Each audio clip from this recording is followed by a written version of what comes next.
everybody, and welcome to Generally Speaking, the podcast that bridges the worlds of pop culture and personal development. I'm your host, Jennifer Snook. I'm so happy to be here with you guys today. I hope everything has been going well in your world. There is so much to talk about, you guys. There has been so much juicy stuff happening in the last couple days.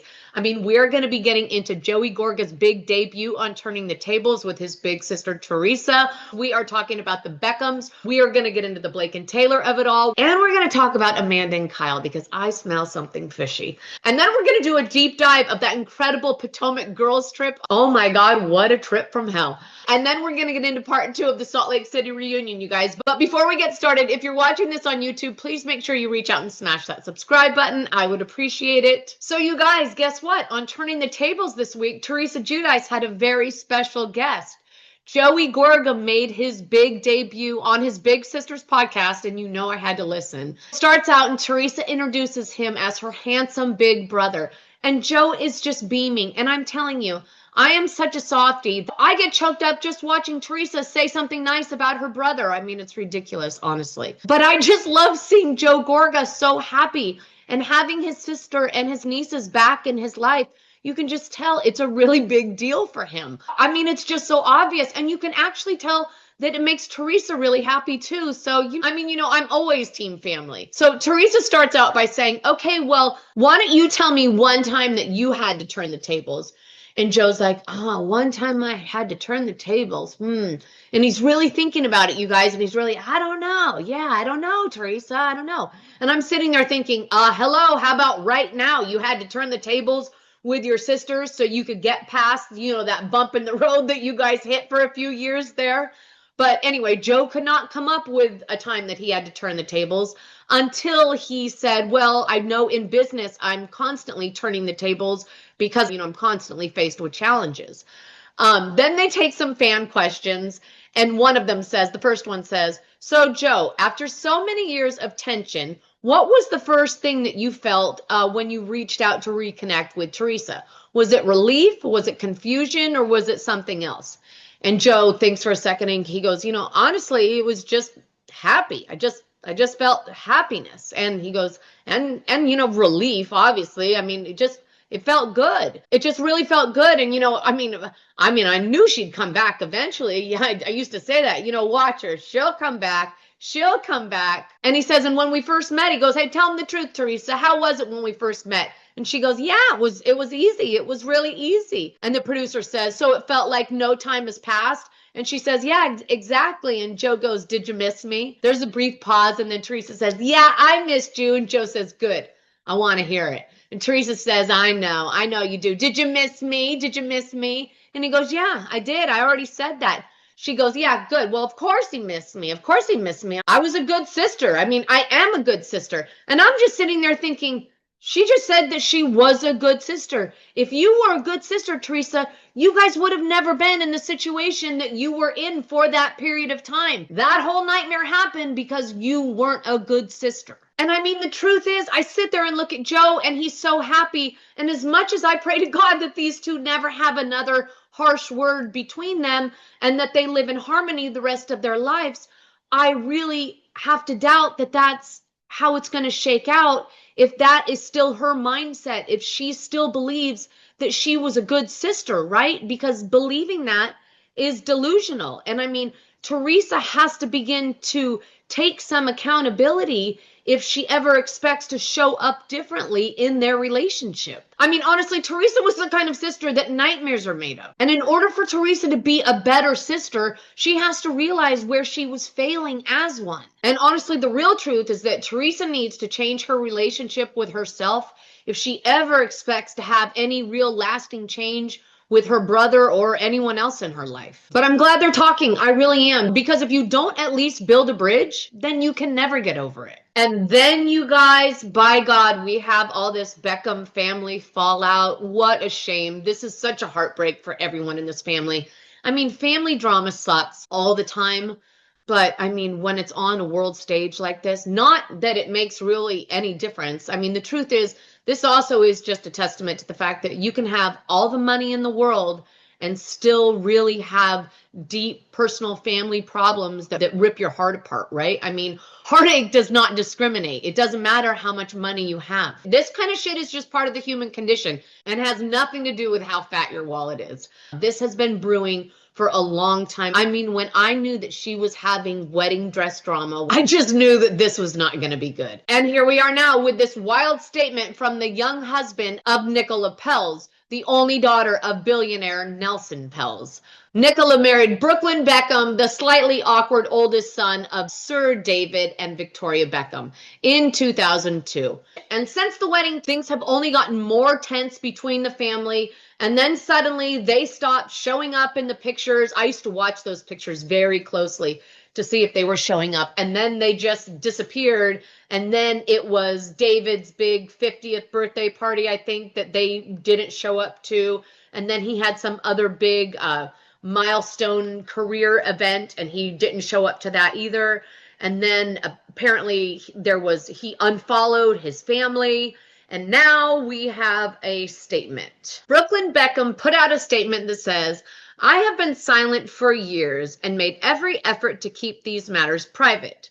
Unfortunately, my parents and their team have continued to go to the press, leaving me with no choice but to speak for myself and to tell the truth about only some of the lies that have been printed. I do not want to reconcile with my family. I am not being controlled. I'm standing up for myself for the first time in my life. For my entire life, my parents have controlled narratives in the press about our family. The performative social media posts, family events, and inauthentic relationships have been a fixture of the life I was born into. Recently, I have seen with my very own eyes the lengths that they'll go to place countless lies in the media, mostly at the expense of innocent people, to preserve their own facade. But I believe the truth always comes out. My parents have been trying endlessly to ruin my relationship since before my wedding, and it hasn't stopped. My mom canceled making Nicola's dress in the 11th hour despite how excited she was to wear her design, forcing her to urgently find a new dress. Weeks before our big day, my parents repeatedly pressured and attempted to bribe me into signing away the rights to my name, which would have affected me, my wife, and our future children. They were adamant at me signing before my wedding date because then the terms of the deal would be initiated. My holdout affected the payday, and they have never treated me the same since. During the wedding planning, my mom went so far as to call me evil because Nicola and I chose to include my nanny Sandra and Nicola's nanny at our table because they both did not have their husbands. The night before our wedding, members of my family told me that Nicola was, quote, not blood and not family. Since the moment I started standing up for myself with my family, I've received endless attacks from my parents, both privately and publicly, that were sent to the press on their orders. Even my brothers were sent to attack me on social media before they ultimately blocked me out of nowhere last summer. My mom hijacked my first dance with my wife, which had been planned for weeks in advance, to a romantic love song in front of our 500 wedding guests.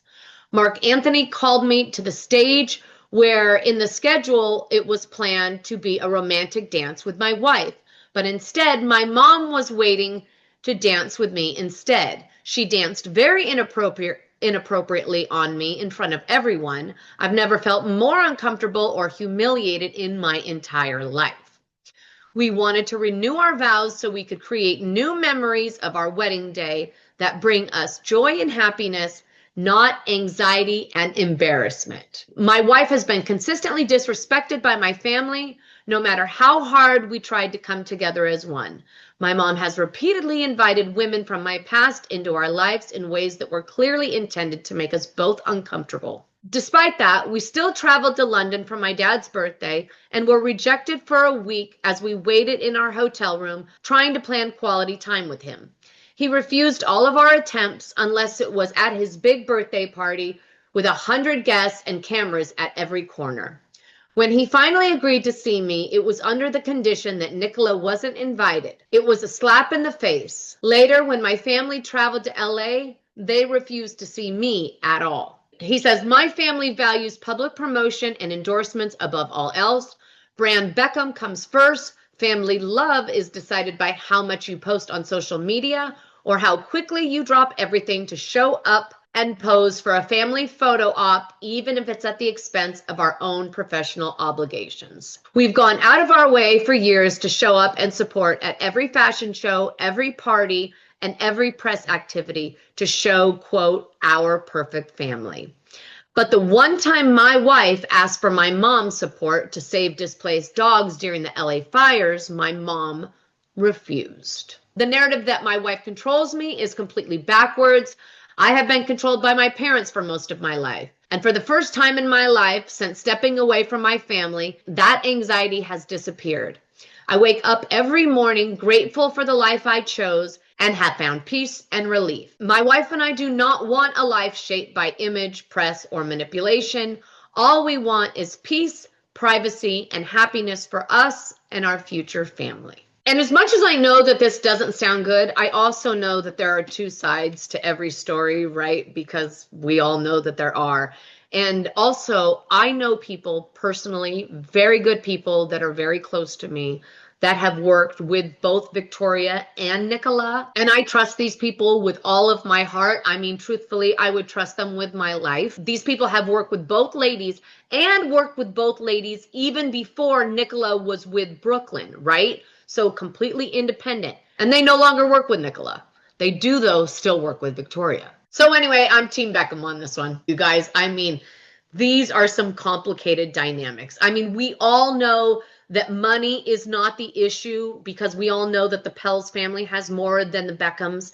But I think that this is a power issue. This is about who has more power over Brooklyn. And I think that the Beckhams are probably used to having it one way. Their life has probably, operated in one way, and it probably has been very Beckham-centric. I mean, they are the Beckhams, and they have built this huge empire, right? But also, Nicola is the only daughter of a billionaire and very used to getting her way. I don't think that Brooklyn ever really felt like he had much of a voice. He got married young. I think he hadn't really figured himself out, but Nicola kind of gives him a voice. You know what I mean? Then he can do this in the name of his wife. Like he wasn't strong enough to do it for himself, but he can do it for his wife. But also I have to say, a good wife doesn't try to extract you from your family, doesn't try to cause rifts with your family, doesn't try to cause a divide. And I do think that Nicola Peltz is very used to getting what she wants. I think she is a very spoiled girl. There were reports that when she was dating Anwar Hadid, the brother of the Hadid sisters, that she really caused some division in that family too. And it just doesn't surprise me because I think when you're Nicola Peltz, it's my way or the highway because she's always used to getting her way. And I think Victoria Beckham is like, hey, you might be Nicola Peltz, but I'm fucking Posh Spice. And I'm telling you, I know we haven't seen any videos yet, and we don't know if we're going to see any videos of this supposed inappropriate dance that happened between Victoria and him. But also, did you know that there were no phones that were allowed in this wedding? The only person that was allowed a phone was Victoria herself. And isn't it funny? Wouldn't it just be great if, since she did have her phone in, she actually gave it to someone and said, hey, tape this dance of me and my son, tape our first dance. Honestly, I mean, what if it wasn't bad? What if it wasn't like inappropriate? What makes an inappropriate? How inappropriate was inappropriate? Like, that's what I want to know. Like, okay, how inappropriate? She was nuzzling him. That's what I heard, like nuzzling him. I don't know. I mean, was she trying to like lambada on his back? I mean, I really want to know. Can somebody please? I mean, I am loving. Are you guys cracking up? I mean, these AI videos that they're doing of Victoria and putting her right in front of the wedding party, like breakdancing and shit. It is hilarious. I mean, honestly, at least we get some comic relief out of it, and it is good. And speaking of comic relief, you guys, you know who else I'm sure is looking for some comic relief desperately right now? Taylor Swift. Because, all of this information, this huge trove of texts came out just yesterday. And I mean, it gives it all away in this whole It Ends With Us, Colleen Hoover, saga with Justin Baldoni and Blake Lively, and then how Taylor Swift got pulled into it. And then there's that douche lord Ryan Reynolds. Oh my God. If you haven't yet, please go and read those texts. But you should probably keep like a barf bag close by. I mean, seriously, because when you read Ryan Reynolds' texts and his communications with people, it is so nauseating you might barf. That guy is the cheesiest, absolute egomaniac. That's what he is. He's the cheesiest egomaniac you would ever know. I mean, it's hard to even wrap your head around. And so Blake tried to say, and Taylor tried to say, that Taylor wasn't involved at all in that whole situation where Justin got called over to Blake and Ryan's apartment, and then Taylor showed up there, right? And they said, oh, no, I had no idea that Justin was going to be there. But these texts prove completely otherwise. I mean, it is wild. And then the texts go on. They address the rift in their relationship. I mean, it is juicy, you guys. These texts are so juicy and honestly do not bode well for either of those girls. About Ryan Reynolds, I'm telling you, I knew that guy was a slimeball a long time ago. This whole thing is like a little intuition win for me because, you know, sometimes when you clock something and then you're like, yeah, I don't know, I just really feel something about that person. And then, you know, a little bit later, lo and behold, here they are center stage, like Ryan is in these texts, proving my point through and through. That guy is a pathetic sap. I mean, and honestly, I don't know how he recovers from this, to be honest, because he just looks like such an absolute douche lord. And then there's Kyle and Amanda, you guys, who this week announced that they were Splitsville, and apparently Amanda is saying that she is going to divest from Loverboy. But you know what I'm wondering? I mean, truth be told, that show is getting ready to premiere in like 2 weeks, right? And they only said that they were separating. They did not say that they were divorcing. So maybe they would say that we're separating just so that we'll have more of a reason to watch and just see if we can, like, you know, be looking for evidence, for clues that they're maybe dropping, that things are really falling apart and getting to this point. So I don't know. I just think that maybe it really could like be a ploy. I mean, what do you think? Do you think that Kyle and Amanda would do that? Do you think they'd throw blood in the water like that if it was about their relationship? I mean, they are still very much in circulation. They just finished recording that Summer House spinoff about the, you know, life in New York. They just finished that, and they have Summer House just about to premiere in 2 weeks from now. So I don't know. They could very easily say, oh, you know, we decided to work on it. We're going to give it another go. But I do think that them pulling that red flag will make people tune in to, you know, look for those clues. Anyway, you guys, it's time for a reality check. We are moving over to Potomac. It is day 2 of Angel's trip, the trip that has not been going so well. The show opens with the girls heading to their day event. They're on their way to the airport to get on their private plane. They're on their way to Aspen to Kimosabe, you know, Kyle Richards' favorite place. And on the way, Angel is venting about the way the ladies were all coming for her in the lobby. Angel's got all kinds of dirt because Jazzy has been downloading her on everything that the ladies have been saying. Over in Giselle's car, she's calling Angel's trip a complete failure. I mean, Giselle is livid at this point, you guys. I mean, she is steaming.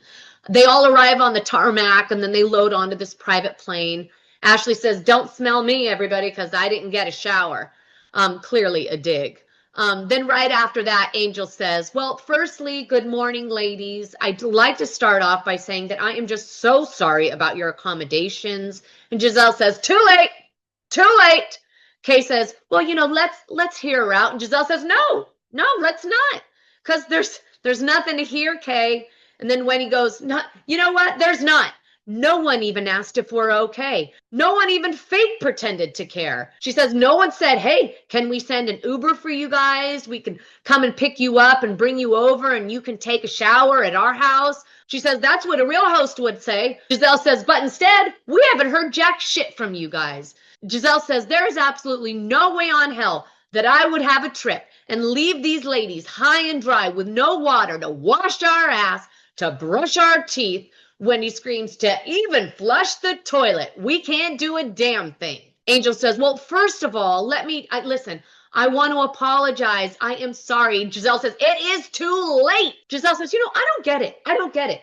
You knew we were having trouble, and you couldn't have reached out and said, hey guys, how's it going? Angel says, I have been up since the crack of dawn working on a solution. And Giselle says, yeah, well, guess what? So have I. I've been up since the crack of dawn. We all have. Angel says, well, you guys were at my house yesterday. We sent the electrician up to the property along with the property manager, so I thought all was well. That's the word I got from them. They told me everything was okay. Giselle says, well, even if that was true, just say it was true. Why haven't you checked on us? Why haven't you checked on us once? The fact of the matter is, Angel, we were only in that position because of you. And you are a horrible host. And Angel says, well, you'll be glad to know that I found you alternate accommodations. And Giselle says, well, darling, so have I. And as everyone else here knows, I am a Four Seasons girl, and I have called my Four Seasons people, and that is where we are going to be going. And I will say she's not lying, because the last time that I personally saw Giselle was in a Four Seasons.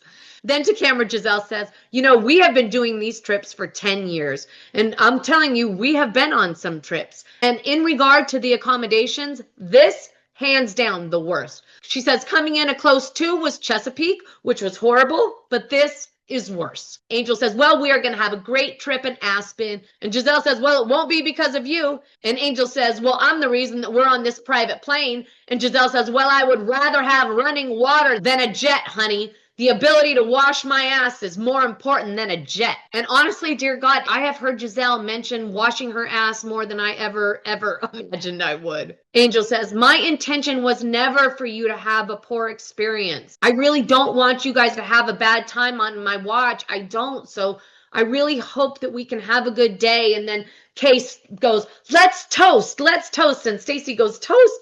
We can't toast. Nobody wants to toast. Then Kay apologizes and says, I'm sorry, ladies. That was probably inappropriate. I just want to, champion Angel because I know that she really wants to make this a good trip. One of the other girls goes, well, I think we should actually be toasting Giselle because she's the one that's making us these alternate accommodations. So they give Giselle a cheers, and then they find out that Stacy accidentally ate her contacts. Then the girls finally touch down in Aspen. They go to a local watering hole that actually had no whiskey, which really bums the girls out because the girls say that that's when they go next level, when the whiskey shows up. And then they flash back to a whole bunch of wild whiskey nights. And one of them, you guys, was that infamous night that Karen Huger said to the girls, you don't know how to control your man's kiss. And then she went on to give a demonstration about how you control your man's kiss. And I am just going to say, I swear to God, that scene with Karen Huger is one of the best scenes that has ever existed in housewife history. How to Control Your Man's Kiss by Karen Huger. Epic. Then the girls go sit down at a restaurant, and one of the girls asks Angel if her and Bobby come here a lot, and she says, no, we really don't. We go to the après-ski areas. Stacy says, oh, are you guys skiers? And she says, oh, no, we don't ski at all. We're not good at it at all. Wendy says, well, this is very nice, Angel. Thank you. And she says, oh, you're welcome. And once again, I know you guys aren't willing to accept my apology, but I really am sorry. And I take full responsibility. I really did want it to turn out differently. And then to camera, Monique says, well, at this point, I have no choice but to just be optimistic because honestly, at this point, how much worse can it really get? Then the girls put their food orders in, and Monique turns to Jazzy and says, hey, Jazzy, did you tell about the conversation that I had in the car with you two? And Jazzy says, yeah. And Monique says, why? And Jazzy says, because I was concerned. And Wendy turns to Angel and says, basically, she was concerned about the fact that you, Angel, said that you needed to talk to Bobby after we invited you to spend the night with us. Then Monique pipes up and says, well, what had happened was I had just noticed some similarities. I'm telling you, so many people don't know how to say the word similarity. It's not simularity. Drives me nuts. Similarity, not simularity. Anyway, sorry. Monique says, I've noticed some she said similarities.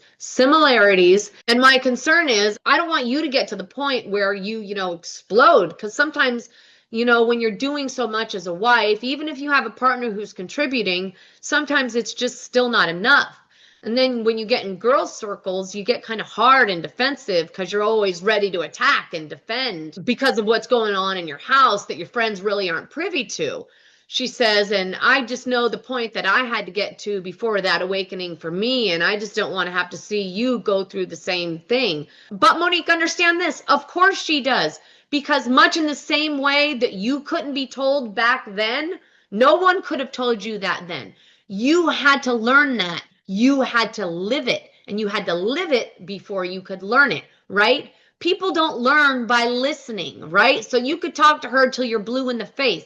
People learn by living. So you got to let her go through it. Angel looks at Monique and says, so you're wondering if that was my lived experience as well. Well, let me just tell you, it's not.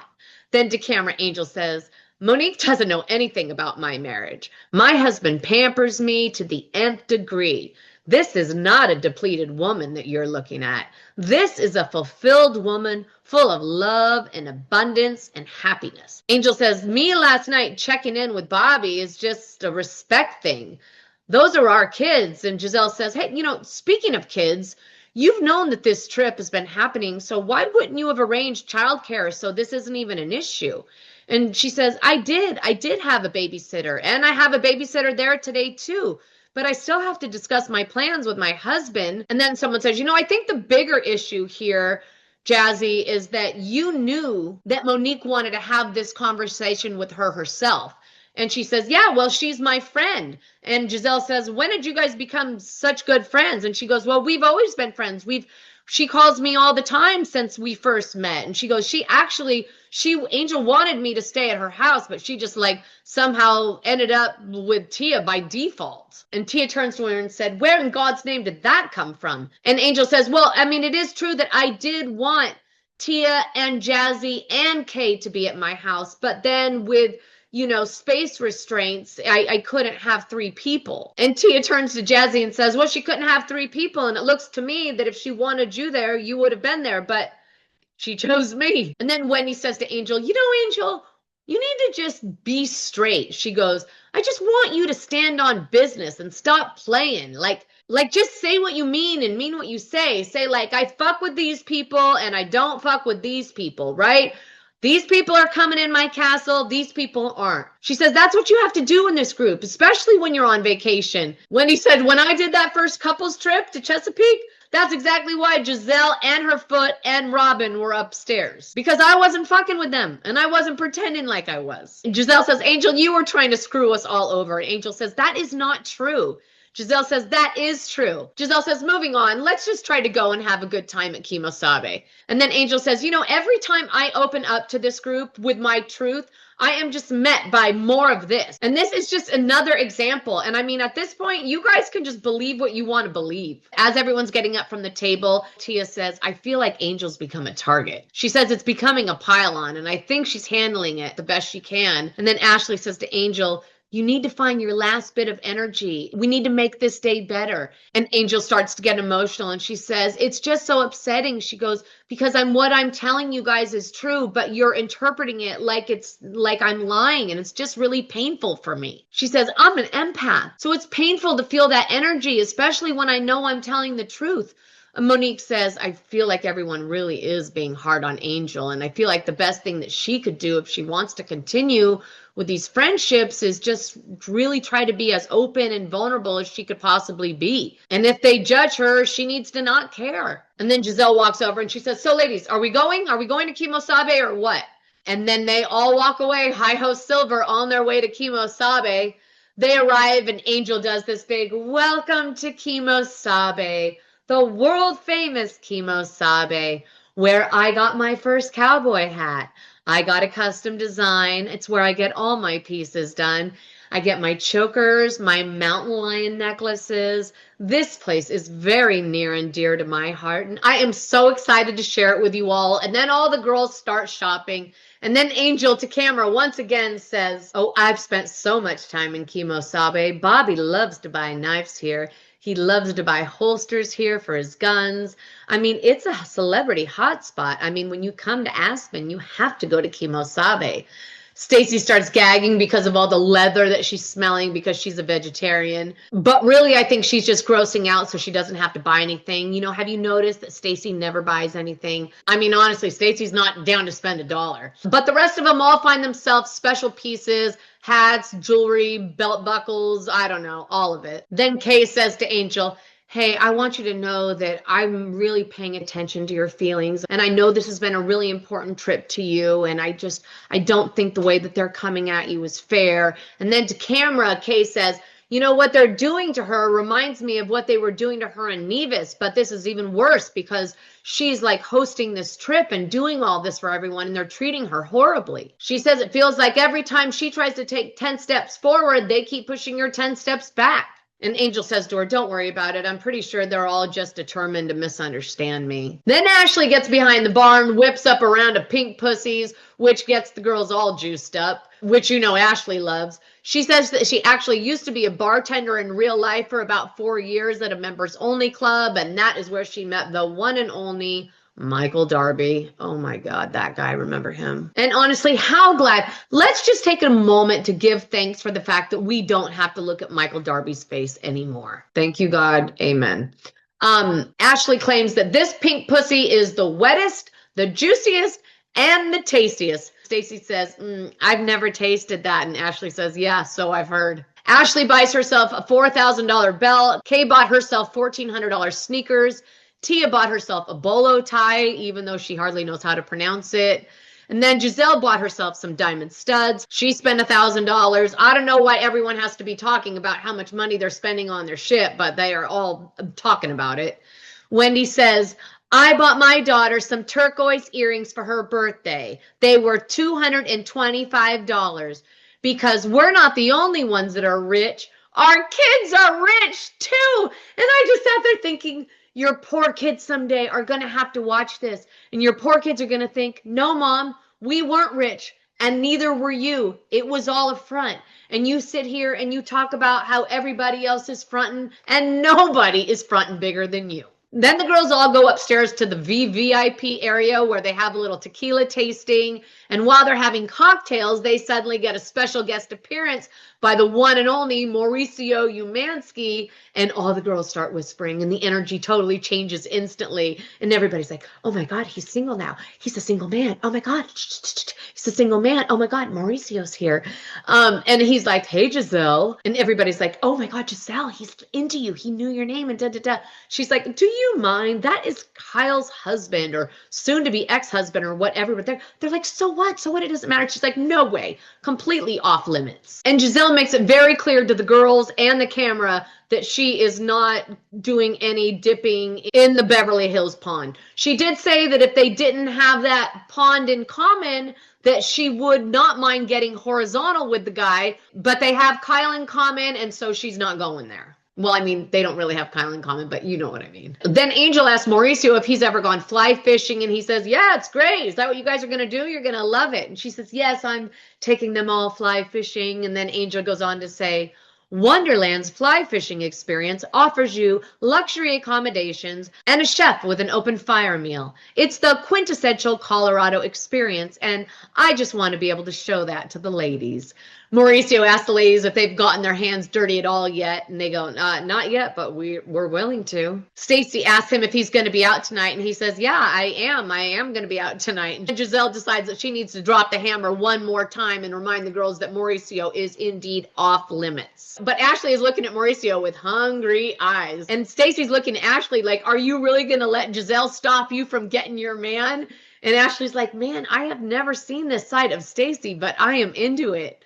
But I mean, Stacy has her own motives, you guys, because she looks at the camera and says, the more occupied Ashley is with a man, the less time she'll have to look into my business. So I'm going to hook this hooker up. And now Ashley and her homegirl Stacy say that they're going to the bathroom after Mauricio starts to leave. But when Giselle looks around and wonders where they went, she figures that they might have gone to meet up with Mauricio. And lo and behold, she finds them in the stairwell chatting with Mauricio. And she walks up behind Mauricio and she's like, no, enough. No, no, no. She's wagging her finger and says, all right now, ladies, we got to go. We'll see you later, Mauricio. And then as the girls turn around, she goes, put your tongue in your mouth, ladies. She says to Ashley, I told you we are not going there. And Ashley says, well, I think it's been long enough. Monique says, Giselle, quit cock blocking the girl. But Tia says, well, I've been watching Beverly Hills, and I think there are enough men on these streets that we don't need to recycle somebody else's. But he absolutely is a silver fox. And on top of it, he is giving big dick energy. Meanwhile, Stacy's still asking Ashley if she should go chase after Mauricio on her behalf. And Ashley says, no, that's okay. We don't need to go after Mauricio. But I got to tell you, Stacy, I really like this side of you. And then Giselle pipes in and says, well, let's be clear, though. We all know that Ashley would take Mauricio in about 5 seconds. And then the girls all walk in to do caviar bumps, but Giselle thinks it's just so nasty. And then she says, excuse me, ladies, excuse me. And she gets everyone's attention and she says, you know, I know that I have had to kind of take over this trip. So I want you to know that I have arranged an executive suite for us, like I said, at the Four Seasons. But my question to you all is, are we all coming? And by all, she means Tia, Kay, and possibly Angel. Giselle says, because we're having dinner this evening. And she says, and everyone is absolutely invited. She says, but then we also have brunch in the morning at our hotel. So, I mean, if you guys want, we'll allow you time to go back and get your clothes. And Angel says, well, wait, we have to take a look at the schedule because we have to get out early tomorrow to do, you know, tomorrow's activity. And Giselle says, well, so the statement is actually that we're going to do brunch and then we're going to, you know, go to brunch, we'll do brunch, and then we're potentially going home tomorrow. And Angel says, well, no, we're not doing that because we have another activity tomorrow. And Giselle says, well, why don't we just leave that up to the ladies? And that's where we left it. And it does not look like the rest of it goes well. And I cannot wait. And holy hell, what a shit show that trip was, right? Horrible, so horrible, but entertaining as hell. Okay, you guys, now over to part 2 of Salt Lake City. So the show picks up, the reunion picks up with Angie passing down that scroll to Andy, right, where she is saying that the person that has been trolling her, she found out is actually Lisa, right? And Lisa says, oh my God, I'm so glad we're doing this. I'm so glad we're doing this.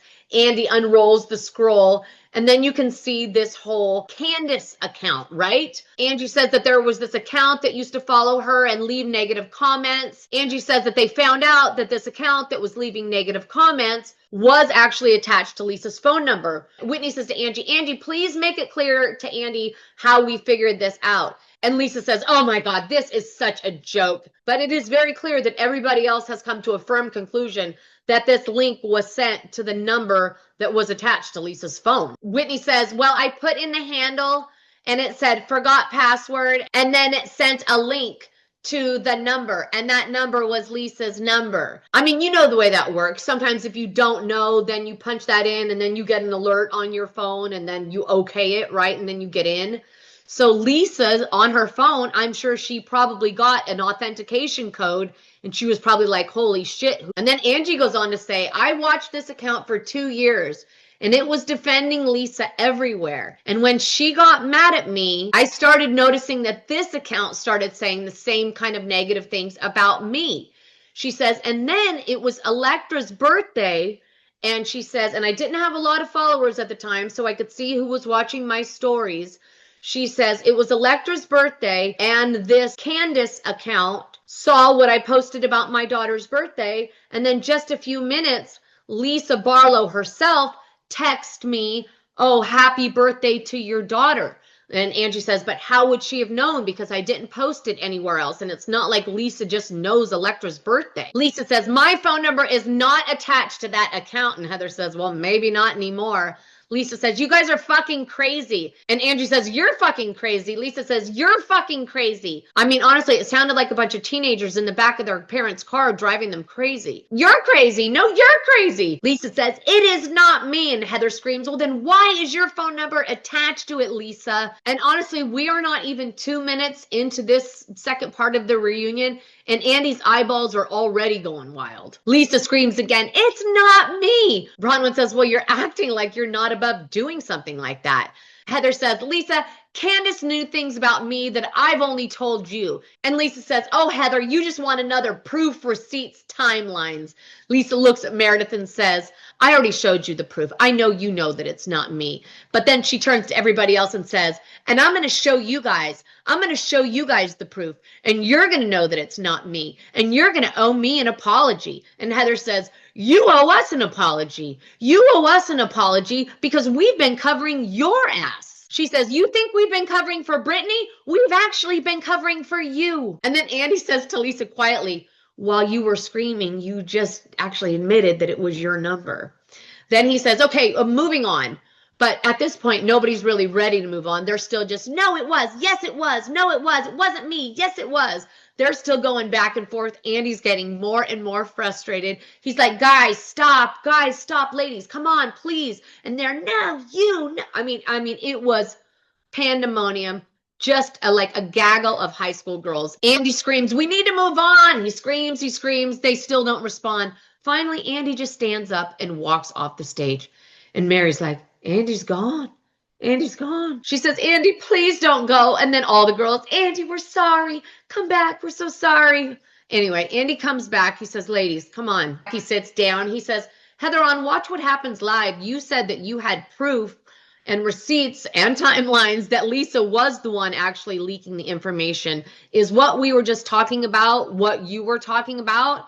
And she says, well, that was absolutely part of it.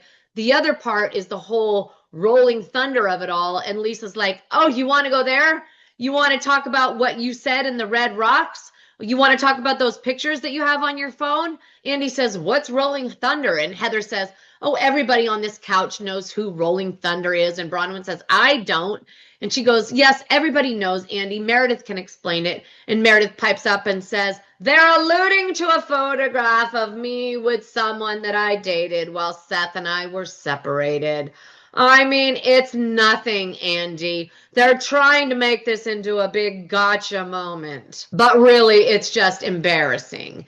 Heather says, Lisa's the one that brought it up. And Lisa says, well, why do you still have that picture, Heather? Then Andy breaks everybody for lunch. Heather and Whitney go and they're sitting together in their dressing room. Heather says right out of the gate, Meredith said absolutely nothing to defend Lisa. She just sat there silently. Over in the other room, Angie says Lisa is being very strange today. And Mary and Bronwyn say, yeah, it's true.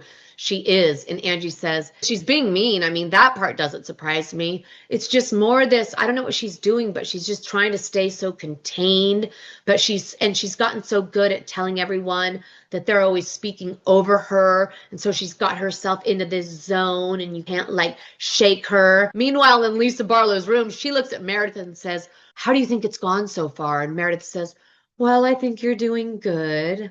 I think you're holding your own. And Lisa says, really? Really? What part?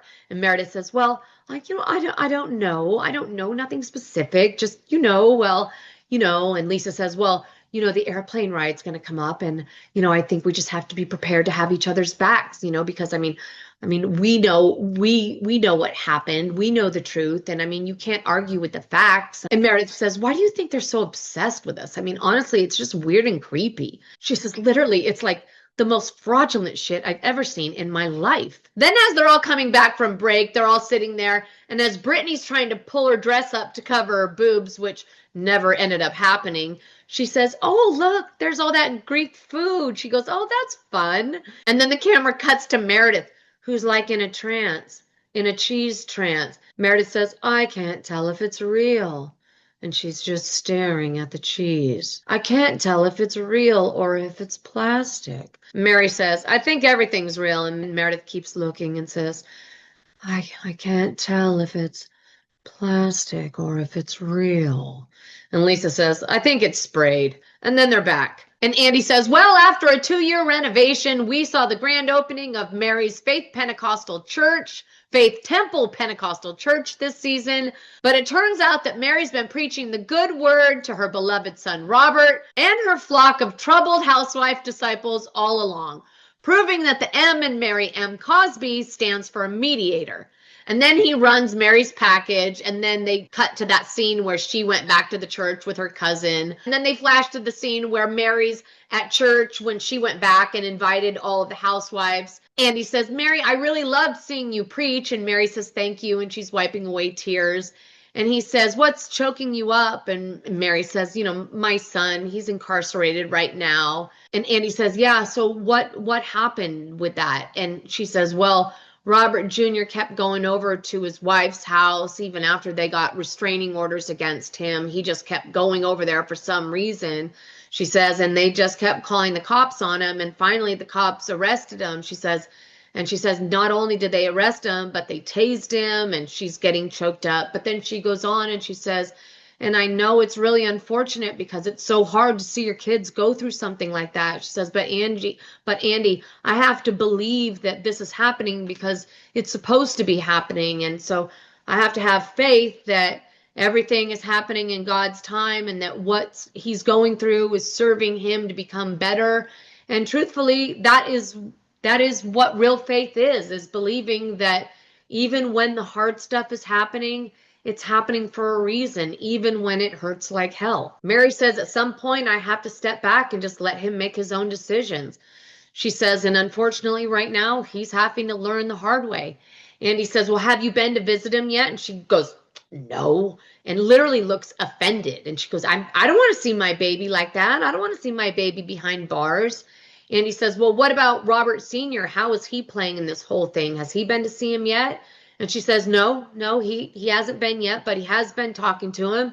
And Robert Jr. asked if he would send books. So that's what he's going to do. He's going to send him some books. And he says, well, what are your conversations like? And she says, well, basically, when he calls, which he does every day, he calls and I'm basically preaching to him. I'm preaching to him about what he's going through. I'm preaching to him about what he needs to be paying attention to so that he can come through it a better person. And he says, is it your hope that through this all, he's going to be scared straight? And Mary says, yeah, of course it is. I hope that this is all ultimately for his better good. Andy says, I'm really so sorry, Mary, to hear about your mom's passing. And Mary gets choked up. She says, yeah. Andy says, I was wondering if you had any regrets about not making amends with her before she passed. And Mary says, no, Andy, we hadn't been talking for over 20-something years, and it was like I didn't even have a mom. Andy says, well, there's a documentary series coming out now examining your church, comparing it to a cult. And I know that your sister's participating in I saw that in the trailer. I guess it's alleging that your kink is money and that your parishioners all think that you're God. And Mary says, oh, come on. They've been saying that stuff since my grandma was in charge. She says, I think they just don't know what to do with a Pentecostal church in such a Mormon area or a Black Pentecostal church in such a Mormon area. Andy says, is there anything you want to say about that? And Mary says, well, I mean, it hurt me. She says, of course, it definitely hurt me, but I've been through a lot, Andy. I'm pretty tough. But yeah, it hurt. And Andy says, it's ironic because when you first started, all of your backstory caused so much controversy. And now friends and fans of the show are just like, leave Mary alone. He says that must have felt really good to have everybody kind of coalesce around you. And she says, yeah, it really did. Andy says, Lisa and Whitney, any comments about the cult comments resurfacing? And Whitney says, no, I stand on the side of, I'm just glad to see people standing up for Mary and supporting her. I feel bad that they're doing this for her. Mary says, well, it's nothing new. And Andy says, speaking of churches, Lisa, the Church of Satan posted and said that they never asked for a donation of Vita Tequila. And Lisa goes, oh, really? Well, I guess I'll have to get out my receipts. Then Andy says, Mary, what did you think about Brittany calling you the least Christ-like person she's ever met? And Mary says, I didn't like that. And Brittany says, well, I shouldn't have said that either, because even though I was upset, saying that to Mary wasn't the most Christ-like thing either. Brittany says, but the truth is, Mary, you were mean to me. And Mary says, you're mean too?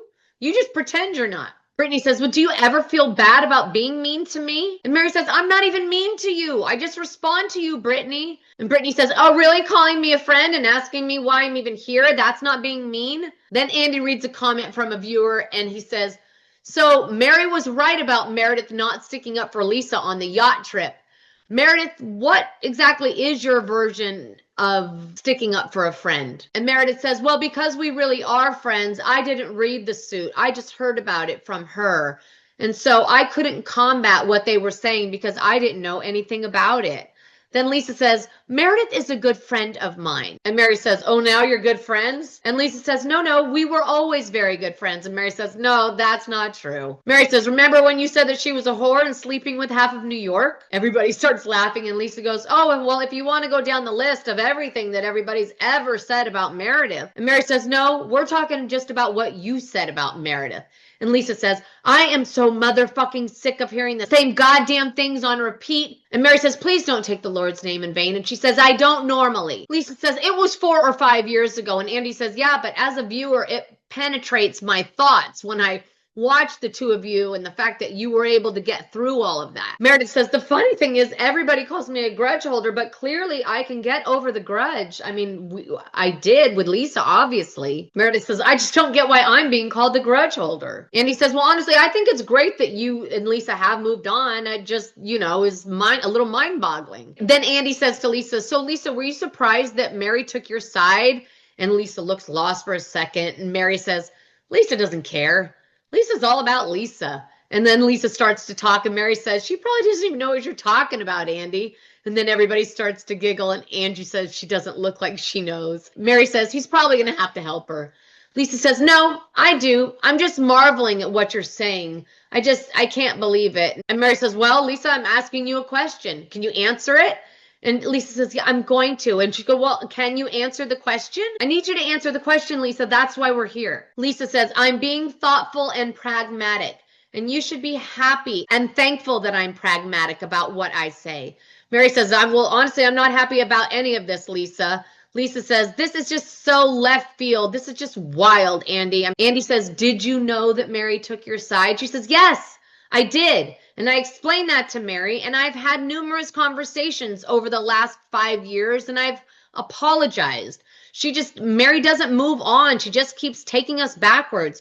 Mary says, are you forgetting the fact that you were talking shit about my church and the fact that you brought Cameron onto the show, and you're telling me that I don't move forward, and you're the one that remembers everything and continually dwells on it and gets mad about it, and you tell it to the press and you tell it to the people at BravoCon like you were talking about Bronwyn's husband at BravoCon? She says, you live in the negative, Lisa. That's where you live. You're very, very dark. And Lisa says, where is this attack coming from? I mean, this is an attack. I mean, Andy says, Mary, you just told her that she was very dark. And Mary's like, yeah, I told her she was very dark because I believe she was very dark. It's not an attack. It is me telling my truth. That is what I believe. If it feels like an attack to Lisa, that's not my problem. And then it's time to dive into Meredith's bad plane behavior. And when Meredith's plane package is over, Andy turns to the girls and says, so Meredith and Brittany, where do you two stand today? And they both say, well, we don't stand anywhere, Andy. Andy reads a question that says, Brittany, why would you read that obscure comment on TikTok about Seth's alleged infidelity? And Brittany says, well, that's a good question. And I feel it's important because I feel that it is important to be a girl's girl. And, honestly, at that point, she had just been calling me a lot of names. And Brittany says, but I do admit, she says, bringing up that TikTok about Seth, she says it was shady and it was wrong. I shouldn't have done it. And then Andy says, is there anyone here that actually believed that infidelity rumor? And everybody's like, no. But Brittany says, yeah, I did.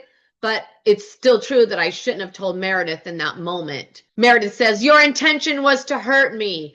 And Brittany says, no, it wasn't. And Bronwyn pipes up and says, well, Meredith, let's face it. Marriages oftentimes come up in this company. And it's very rarely nice. And she says, and I'm not saying that what she did was right, but it happens to all of us. And we don't flip out like you did. Meredith says, oh, really? Well, Angie flipped out for about 2 years because of what was said about her husband. And Bronwyn says, okay, well, my marriage has been talked about a lot.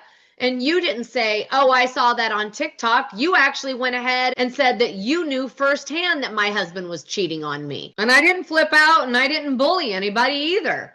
And then Andy says, Brittany, you said the other night that you have proof that Seth actually was unfaithful. And then the camera cuts to Brittany and she says, yeah, actually, I do. And she says, well, it's not proof that would actually hold up in court, but Seth and I have a friend in common, and he told my friend that he has 2 girlfriends. And Lisa says, so you're saying that Seth told Jared and you told me that, and I said it was ridiculous. And then Meredith goes, okay, well, you know what? How about we just pick up the phone and call my husband? Shall we FaceTime Seth? And Meredith gets on her phone to FaceTime Seth. She says, hi, honey. And then Lisa grabs the phone and takes it away. She says, Seth, so Brittany's here saying that you told Jared that you have 2 girlfriends on the side. And Heather pipes up and says, here we go again. Why are you the one talking to her husband? And while Heather's saying that, Mary says to Meredith, you shouldn't be doing that to him. You shouldn't be doing that. That's wrong. You shouldn't put him in that position. Meredith says, honey, do you have a problem with this? Do you have a problem with me calling you? He says, no, not at all. Meredith says, Seth, I'm going to ask you a question. Do you have multiple girlfriends or any girlfriends besides me? And you can hear Seth on the other side say, no. If people can't tell that I'm completely infatuated with you, then that's their problem. Meredith says, thank you, honey. And then Lisa looks at Brittany and says, okay, well, now why don't we talk about all the other things that Jared said? And then she looks at Bronwyn and says, like the fact that your husband goes to Dubai for ED meds and stuff. Bronwyn looks at Lisa and says, how funny. I knew you were going to bring that up on camera. And she says, well, Jared brought it up at Amy's party. And then they cut back to Jared not saying it at Amy's party, but Lisa trying to get him to say it at Amy's party. Then Andy says, so the question I've been getting asked most lately is why didn't someone pick up their phone and record what happened on the plane? Andy says, I have a theory, but I want to hear what you guys have to say. And Heather says, well, Whitney just said this to me this morning in the dressing room, that her biggest regret is not picking up and recording. She says, but I just sat there and thought, my God, imagine if she did do that. What an absolute piece of shit she would have been. And Meredith goes, oh, did you hear that, Whitney? She's calling you a piece of shit. And then someone sent a question in and it says, Heather, we're all wondering why you didn't record the plane when we all remember that you recorded in the bathroom in Palm Springs when Lisa lost her $60,000 ring. So why did you record that, but you didn't record this? And then they cut back to Heather in that bathroom going, oh my God, Lisa's losing her mind right now. And I mean, it was a point very well taken. They said, did it occur to you, Heather, that Meredith would lie and you might need proof? And Heather says, no. If Mary had taken out her phone, and Brittany goes, imagine if I took out my phone. And Andy goes, well, that's exactly what I'm talking about. And then they flash back to that scene where Brittany did take her phone out and she was surreptitiously kind of recording everybody, and everybody lost their mind on her. But you know what's funny? Nobody lost their mind more than Meredith. Hilarious. Then Heather says, you know, the thing is, we all knew that Meredith was mad about what Brittany said the night before. She says, and we were all mad too. We were all wondering why Brittany had to bring up that stupid TikTok rumor. She said, and we understood why Meredith was mad about it. She says, up until the point that it crossed a line. She says, Meredith just kept getting more and more and more upset, and it just kept compounding. She said, and then the scales tipped because it just became too much. Meredith says, you weren't on my side. And she says, yes, Meredith, we were on your side until it became abuse. And Heather says, and Meredith, your ability to suddenly recall specifics when it serves you is just hilarious. She says, because you didn't remember anything. When I talked about what happened on the plane, you couldn't remember anything, and now you're remembering everything. Meredith says, she's been screeching at me for 2 months now. And Heather says, really? Really, Meredith? I've been screeching at you for 2 months? Fuck you. Fuck you for saying that. I've never screeched at you, and I won't start. Just know that our friendship is over from this moment on. Meredith says, I just can't. Heather says, buckle up, Meredith, because this is not going to be a fun ride. Lisa says, that sounds like a threat. And Heather says, it is. Mary says, that means you hurt her, Meredith. And Heather says, Meredith, I've had your back for years, through everything, through Vagina Gate, garbage whore, through all of it. Meredith says, you didn't have my back. And Heather says, I always had your back. Angie says, well, I think Heather's right. She has always been so supportive of you, Meredith. Angie says, even when you and I weren't in a good place, Heather was still always speaking well of you. And Meredith says, well, if she's a friend of mine, then why is she so triggered by me? And Angie says, because you're lying about her. And Heather says, and I did not lie. I did not lie a bit. And Heather says, and you still haven't apologized. You still haven't apologized for staring at me and saying over and over again that I was a liar when I wasn't lying.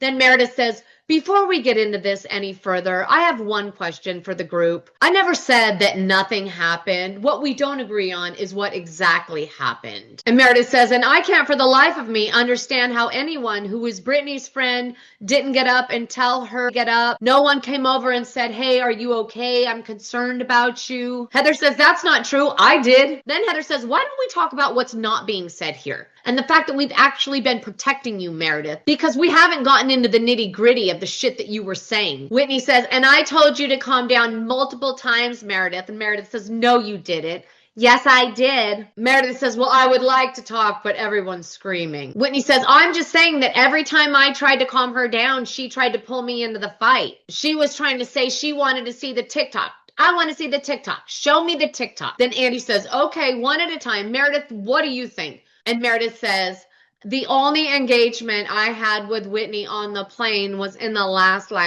hour or so, close to landing. And Whitney's shaking her head. No. She says, Meredith says, I said to Lisa, nobody can seem to find this TikTok. And then Whitney says, I heard my name. What are you saying about me? And I said, I couldn't find the TikTok. And Whitney goes, no, that's not true. You reached around the chair and demanded my phone. Meredith says, no, I did not. She says, I said to Whitney, I told her, and then she just kept stumbling. And Whitney starts laughing. And then finally, Brittany says, I'll tell you why no one came over. Because we were in descent. She said, even when I went to the bathroom, they were hurrying me back to my seat. She says the plane had its nose down. Says even the flight attendants were buckled up. Nobody was walking around. Brittany says at that point, it was just too late. Meredith says we had a producer sitting right behind us. And Andy said you had a producer in the next class. So they were in first class. So maybe the producer was in business or coach, but there's still a big difference, right? I mean, there was a producer behind us. Yeah. Hello, somewhere. Meredith says, I don't care what they're saying. I didn't kick a seat. I didn't pull her hair, and I didn't spill wine. Angie turns to Brittany and says, didn't she pull your hair? And Brittany says, yes. And then Angie says, Meredith, she said that you did pull her hair. Heather says, well, Meredith, you told me that getting up from your seat and using your body weight may have tousled her hair. And Meredith says, no, that didn't happen. I didn't touch her hair. I wouldn't touch her hair. And Andy says, so Meredith, specifically, you're denying what that the women have said about what happened on the plane. And Meredith says that I had direct engagement with Brittany. She says, I was only talking to Brittany. I didn't touch Brittany.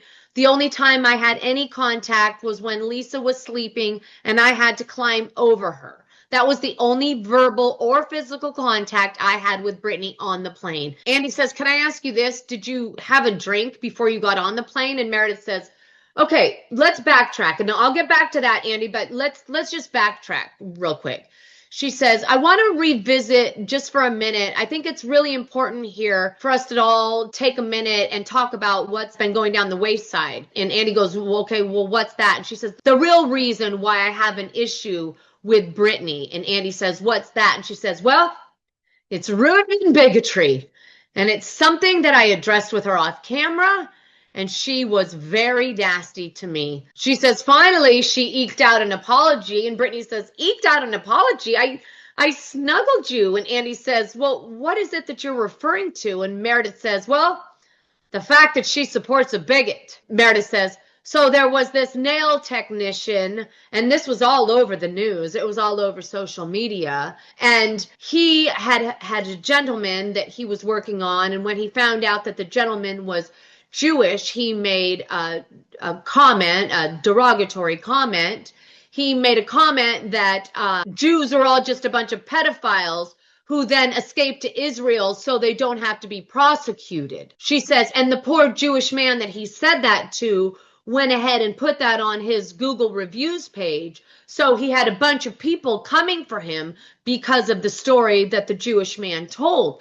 She says, so then this guy went to Brittany and Jared and asked them for a review, and they gave him a glowing review to help offset all of those other reviews. And Brittany says, That is horrible. Just horrible. I can't believe you're saying this. And Andy goes, okay, so what's your side, Brittany? Brittany says, not that. Not that at all. She's just horrible. She says, what happened was I had a guy reach out to me and he says, I do Meredith Marks's nails and I was wondering if I could do yours too for free in exchange for a post. And I thought, great. And so he came over, she said, and he did my nails and he did a great job. She says, and then that was it. She says, and then the next thing you know, he hits me up and asked me for a review, said that he had gotten a couple negative reviews and was hoping that my good experience would allow me to write him a review, she said. And so that's what I did because he did a great job on my nails and I did owe him a review. So that's what I did, she said. And then suddenly I started getting pummeled with all of these people saying, oh, how could you? She said, and as soon as I found out, you know, the real history about this story, she said, I called him up and said, are you anti-Semitic? Because if you are, I am removing my review and I never want you to contact me again. And I guess the guy must have coughed up to it because she removed her review. And according to her, she has never spoken to him again. Andy says, well, Brittany, when you wrote that review, did you know what people were saying about him? And she says, absolutely not. Of course not. I'm the farthest thing from an anti-Semite. I can't even believe that I'm hearing this about myself. She says, I handled this exactly the right way. When I found out what it meant to you, Meredith, I went to you. I went to you. She says, I held you like a baby. And then she grabs Angie. Sorry, I'm going to mess up your hair. She says, I held you and caressed you. I held you like a baby. And Heather looks at Meredith and says, did this actually happen? And Meredith says, no. And at this point, Brittany is sobbing. And Meredith goes, see, this is what she does. She makes herself the victim. Heather says, well, I feel like she is very sorry. Then Andy says, Meredith, well, has she actually ever done anything anti-Semitic to you? And Brittany says, yeah, Meredith, have I ever? Ever, Meredith? And Meredith says, well, she's been on the attack for me since the day she arrived. I had only just met her and she started attacking me. And Andy says, but did you feel like she was attacking you because of your religion? And Meredith says, well, yes, it did feel very targeted. And Brittany says, well, I don't even understand this. This is just so unfair. And Meredith looks at Andy and says, that's why this was so personal to me. That's why this was so personal to me, Andy. And then with this shit-eating look on her face, she looks over at Brittany and says, yeah, she's the victim here. And then basically, I feel like at the end of all this back and forth, Meredith was just really trying to frame Brittany as such a complete piece of shit that it would justify her bad behavior. Because if she can frame it in bigotry, then does that justify the way she was treating her? Because I feel like that's the reason why she put a pause on the whole conversation that everyone was having. She has to say, wait a minute, now I have to show you guys or tell you guys why I have beef with Brittany. Because, you know, the crux of my beef for Brittany now justifies my behavior. That's at least what she's trying to project, which we all know is complete bullshit. And I do not believe that Brittany is anti-Semitic at all. I think that Meredith Marks was just desperate to deflect. But it was a great episode, you guys. Great reunion, great season. And we wrap it up with part 3 next week. But that does about wrap up this episode of Generally Speaking. Thank you all so much for being here. If you've been watching this on YouTube, please make sure you reach out and smash that subscribe button. If you've been listening on your favorite streaming platform, please make sure you give us a follow, leave us a 5-star rating. You can leave us a comment. We would love that. If you'd like to collaborate or have a question you'd like answered on the pod, you can reach me at jennifer@jennifersnook.com. And if you'd like to find me on socials, you can find me on TikTok at This Is Generally Speaking or on Instagram at The Jennifer Snook. And if you'd like to get your hands on some of this adorable Generally Speaking merch, I will leave the link down below. All right, everybody, I have loved spending this time with you. Thank you so much for being here. And I would like to give a quick shout out to my Christy. You guys know our Christy, the succulent queen of the South Bay. She has been suffering. Our Christy has been dealing with a bad case of vertigo, you guys. She is really struggling. Chris, I love you. I'm praying for you, babe. Crossing all the fingers, sending all the vibes. Big kisses. Everybody send Christy your love. All right, everybody. I have loved spending this time with you. Look who's here. My little Albie loves to come. He is just such a lover boy. We're going to go pick up Daddy now. All right, everybody. I have loved spending this time with you. Thank you so much for being here. And until we're together again, everybody, stay rooted in love. We'll see you next time. I love you. Oh, hi. Say hi, Nicola. Do you see the hugging? How cute is he? Oh, he's a baby. See you later, everybody.